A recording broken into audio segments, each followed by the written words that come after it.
Tonight I will tell you a story, a true story about a man. He had gone to bed as usual and fell asleep easily enough.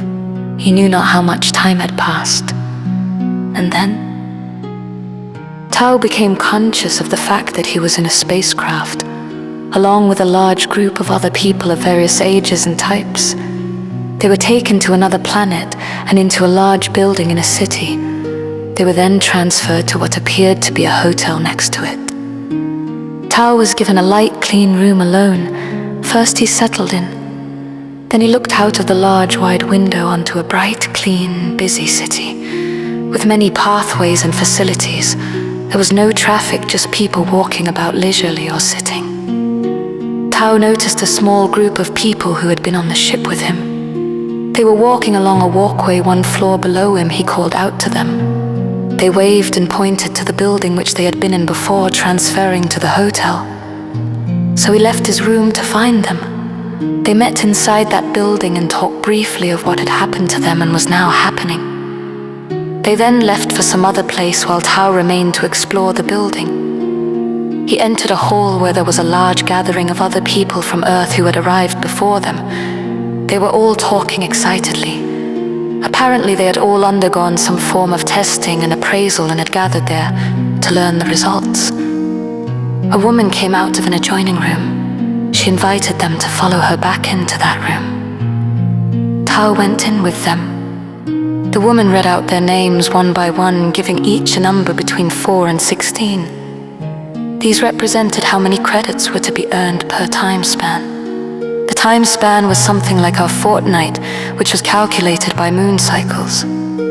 These credits were earned for performing allocated duties. There were different levels of duties as with our societies.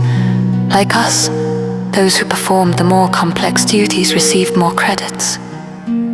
Tao was talking to one of the men who was explaining things to him when they realized that Tao wasn't one of this group. So they asked him to leave. Tao went out to the plaza next, walking around slowly past little shops and cafes where people sat talking, eating and drinking. There was no feeling of stress or need to hurry amongst them all.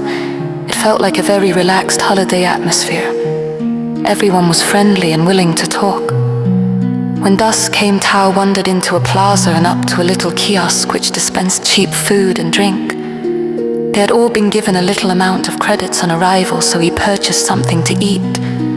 As Tao waited for his food, another man who was also waiting to get something came up beside him. The operator of the kiosk was talking to Tao about this new world. Then another man came up behind the first man and slapped him in the side of the head. The one who had been slapped just ignored it. Tao felt annoyed and surprised. He was mystified at this seemingly out-of-place act. Up to this time, all had seemed idyllic and peaceful. The man in the kiosk explained to Tao that it was a matter of rank.